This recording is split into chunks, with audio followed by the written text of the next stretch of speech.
예, 안녕하십니까. 소재열 목사입니다. 오늘은 우리 대한예수교 장로회와 그 장로회의 각 치리에 대해서 한번 살펴보도록 하겠습니다. 1907년에 이 땅에 최초의 동로회, 하나밖에 없는 동로회가 설립됐고 1912년에 대한예수교 장로회 총회가 조직되었다는 사실을 이미 앞서 살펴본 대로입니다. 자, 대한예수교 장로회 총회가 설립된 1912년에 총회는 이런 결정을 했습니다. 모든 교회는 교회 명칭 앞에 대한예수교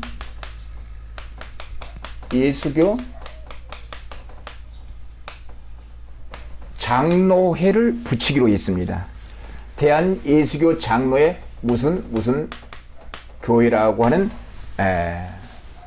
칭호를 붙이기로 했습니다. 그러니까 그 교회는 소속된 지교회는 대한예수교 장로회, 예수교 장로회라고 하는 정치 원리에 의하여 교회를 운영한 교회, 그렇게 설명할 수 있겠습니다. 우리 합동 측의 헌법 제12장 정치편 12장 총회편을 보면은 총회는 대한예수교 장로회의 모든 지교회 및 치리의 최고회니 그 명칭은 대한예수교 장로회 총회라 그런 규정이 있습니다. 그래서 오늘은 대한예수교 장로회와 대한예수교 장로회 총회라고 하는 그 이름에 대해서 이제 살펴보겠습니다. 자, 이 땅에 우리 합동교단은 전국에 13,000여 교회가 있습니다. 13,000여 교회를 통틀어서 붙이는 교단적인 공식 칭호는 대한예수교 장로회입니다. 자, 대한예수교 장로회 안에 치리가 있습니다. 교회를 다스리는 치리가 있는데 그 치리는 우리 국가 법원으로 보면은 1심, 2심, 3심, 3심 제도로 운영된 치리가 존재합니다. 그래서 당회가 있고 노회가 있고 총회가 있습니다. 자, 당회는 보통 지방법원과 같은 1심 재판 관할, 그 다음에 고등법원과 같은 노회, 대법원과 같은 총회, 이런 3심제 치리를 두고 있습니다. 3심제 치리를 두고 있는데 대한예수교 장로회 안에는 당회가 있고 노회가 있고 총회가 있다는 개념입니다. 그러니까 포괄적인 교단의 공식 명칭은 대한예수교 장로회라 그렇게 부르고요. 그 대한예수교 장로회 안에 대한예수교 장로회 아무개 교회, 그 다음에 대한예수교 장로회 무슨 노회, 그 다음에 대한예수교 장로회 총회로 일컬어지는 이런 구조를 갖고 있습니다. 당연히 지교회의 노에서 파송한 목사와 교인들의 대표인 장로가 당회를 구성해서 교회를 치리하는 정치 제도를 우리는 당회 개념이라 그렇게 말합니다. 그러니까 이 당회가 조직되어 있는 교회를 우리는 조직교회라고, 장로가 없어서 당회가 조직되어 있지 않는 교회를 우리는 미조직교회, 아직 조직이 되어 있지 않는 교회, 그래서 미조직교회라 그렇게 말합니다. 자, 개교의 모든 목사님들과 교회 당회가 파송한 장례 총대들로 구성된 노회가 있습니다. 그러니까 지교의 상급 치리라 그렇게 말할 수가 있죠. 노회가 있고 노회가 파송한 목사, 장로, 동수로 구성된 총회가 있는데 이 총회는 대한예수교 장로의 최고회라, 대한예수교 장로의 최고회로서 우리 총회가 있다는 사실입니다. 우리 합동 측은 매년 9월 셋째 주 월요일에 총회가 1년에 한 번 모이게 되죠. 모여서 우리 총회 안에 전국 13,000여 교회 노예로는 153개 노에서 청원에 올라온 각종 사건, 사고, 행정적인 문제, 해석 문제, 교리 문제에 대한 답변을 하는 최종적인 권위를 갖고 있는 총회가 있습니다. 대한예수교 장로회는 전국 교회를 하나로 묶는 모든 문제가 발생되었을 때 하나로 묶어서 연합기관으로서 해결하는 어떤 원칙, 법이 있는데 이것을 우리는 대한예수교 장로의 헌법이라 그렇게 말합니다. 대한예수교 장로의 헌법, 전국 교회를 아우르는 대한예수교 장로의 헌법이 있고요.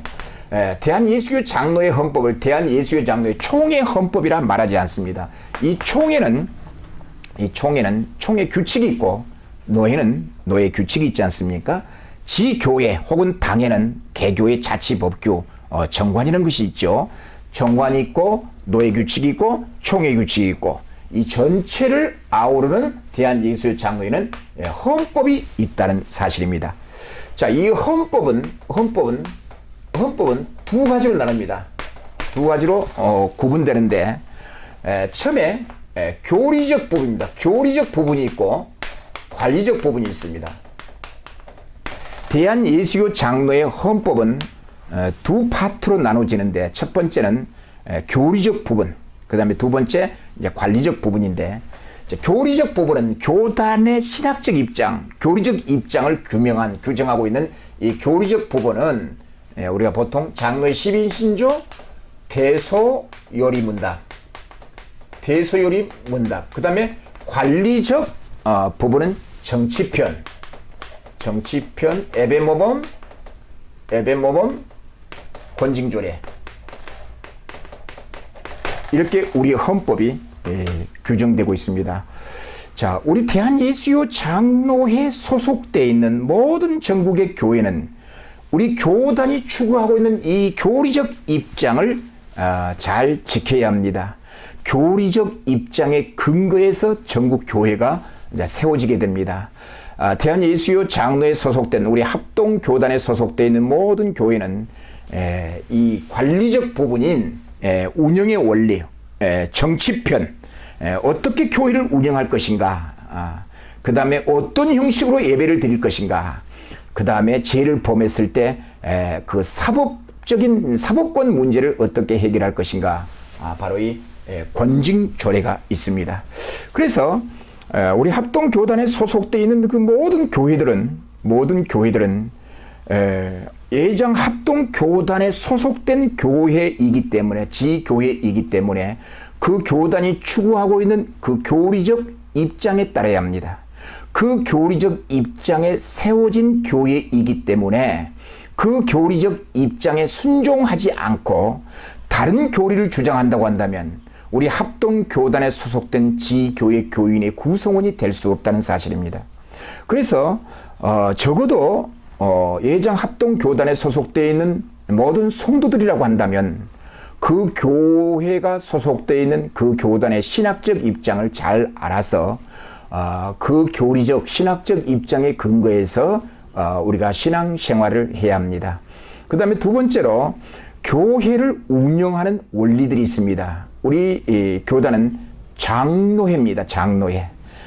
정치 형태는 교황정치, 해중정치, 장로정치로 우리가 보편적으로 구분하게 되는데 이 교황정치는 카톨릭 교회에서 추구하는, 로만 카톨릭 교회에서 추구하는 정치 형태인데 사제와 교황의 1인 독재 원리를 갖고 있는 그 정치 제도라고 한다면 침례교를 중심으로 한 해중정치는 모든 교인들이 직접 민주제도에 의한 것처럼 모든 교인들이 참여해서 사법권을 행사하는 모든 그 주권이 교인들에게 있는 그 구성원들이 교회의 모든 문제를 해결하고 처리한다는 것. 그래서 해중정치에는 상회인 노회와 총회가 존재하지 않습니다. 자, 우리 장로의 정치는 해중정치와 교황정치 둘 다 정치 형태를 배제하고 교황정치도 아니고 해중정치도 아닌 교황정치로 가면은 성직자에게 권력이 독점이 되고 해중정치가 되면 해중들에게 권력이 독점이 됩니다. 그래서 권력이 어느 한쪽에 독점이 되면은 전적 타락이 있게 됩니다. 그래서 타락을 방지하기 위해서 권력을 서로 견제하도록 하는 제도가 우리 장로회 정치인데, 장로회 정치라고 하는 것은 노에서 파송한 목사님과 교인들의 대표인 장로가 당회를 구성해서 모든 권력이 목회자에게 집중되지 않고 혹은 평신도들의 대표인 장로에게 집중되지 않고 서로 견제와 균형의 원리를 통해서 교회 절대 권력을 방지하여 타락을 방지하는 그런 정치 제도를 갖고 있는 것이 바로 우리 장로의 정치 제도입니다. 따라서 우리 성도님들은 어떤 우리 합동 교단에 소속되어 있는 어느 교파에 혹은 우리 합동치 아니라도 무방합니다. 다른 교회 성도들일지라도 내가 지금 섬기고 있는 그 교회를 운영하는 정치 원리가 감리교의 감독 정치인지 침례교의 해중 정치인지 그 다음에 장로교의 장로 정치인지를 잘 알아야 합니다. 이런 정치 형태를 모르게 되면 그 교회에서 신앙생활하기 힘듭니다. 장로의 정치 원리를 갖고 있는 장로교회를 다니면서 뭐 침례교의 정치 형태를 요구한다든지 감리교회에서 추구하는 그 감독 정치를 요구해서는 안 될 것입니다. 그래서 내가 출석하고 있는 그 교회는 어떤 교파에 소속되어 있고 내가 섬기고 있는 그 교회는 어떠한 정치의 원리에 의해서 교회가 운영되고 있는지 그 운영의 원리를 이해를 못하면 그 교회 구성원들과 하나 될 수 없습니다. 두 번째로 그런 원리, 운영의 원리뿐만 아니라 그 교회가 소속된 그 교단의 교리적 입장, 신학적 입장을 이해를 못하면 그 교회 구성원이 될 수 없습니다. 자, 우리 교회는 대한예수교 장로의 합동 측 교단이 추구하는 그 교리적 입장에 의해서 교회가 설립되었고 그 교회는 그 교단의 합동 측에 소속되어 있다고 한다면 그 합동 측이 추구하는 그 교리가 있습니다. 그 교리를 거부하면 그 교회 구성원이 될 수 없습니다.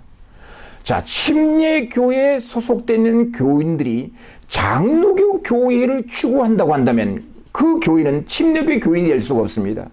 마찬가지로 장로교회에 다니는 교인이 침례교회 교리를 갖고 장로교 내에서 신앙생활을 한다고 한다면 그 사람은, 그 교회는 그 교회의 구성원이 될 수 없다는 겁니다. 그러니까 우리 교회 설립 목적에 순종하는, 우리 교회 설립 목적을 따르겠다라고 해서 교회에 등록을 했습니다.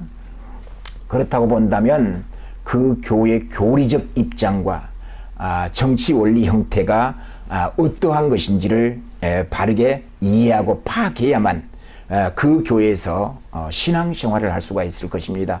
그래서 전혀 다른 교리와 전혀 다른 교회 운영의 원리를 가지고 그 교회에서 신앙생활을 하게 되면 항상 갈등과 분쟁이 있을 수밖에 없겠죠. 그래서 항상 그 교회라고 하는 것은 그 교단에 소속된 교리적 입장, 장로회인가, 장로의 정치 원리로 교회를 운영하는 것인가, 침례교회 해중 정치인가, 감리교회 감독 정치인가, 그 정치의 형태에 따라 교회가 운영하는 원리들이 다르다는 겁니다. 카톨릭 쪽에서는 우리 장로교회 교인총회와 같은 공동회가 존재하지 않습니다. 카톨릭 교회는 그 교회 헌금을 보고받을 교인총회가 존재하지 않습니다. 그래서 그 교인들이 우리 교회 헌금을 공개하세요 라고 말할 수 있는 권한이 없습니다. 바로 카톨릭의 정치 원리 때문에 그렇습니다. 그러나 우리 장로교는 그렇지 않죠. 공동회의가 있습니다. 교인총회인, 공동회의인 최고 의결기관이 있고 그 교회가 추구하는 그 교리적 입장에 순종하고 아멘하는 사람들만이, 그 교리적 입장에 따르겠다라고 선서한 자들만이 그 교회 공동회의 의결권에 참여할 수 있는 그 권리가 주어진다는 사실입니다. 따라서 내가 다니고 있는 그 교회는 어떤 교단에 소속되어 있는 교회인가, 그 교단이 추구하는 교리적 입장, 신학적 입장은 무엇인가? 그 교단이 추구하고 있는, 우리 교회가 추구하고 있는 정치 원리가 무엇인가를 바르게 알아야만 교인들과 서로 연합하며 함께 신앙생활을 할 수 있을 것입니다.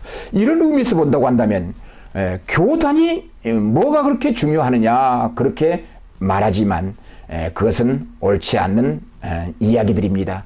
교단은 대단히 중요합니다. 그 교단의 성격에 따라 교회, 내가 다니고 있는 그 교회의 성격도 달라진다는 사실 명심하고 그 교회가 소속되어 있는 그 교단의 신학적 입장에 따라 교회의 설립 목적에 따라 교회 운영의 원리와 신학의 원리에 따라서 신앙생활을 잘하여 교회가 화합된 모습으로 갈 수 있기를 바랍니다. 오늘은 여기까지입니다. 감사합니다.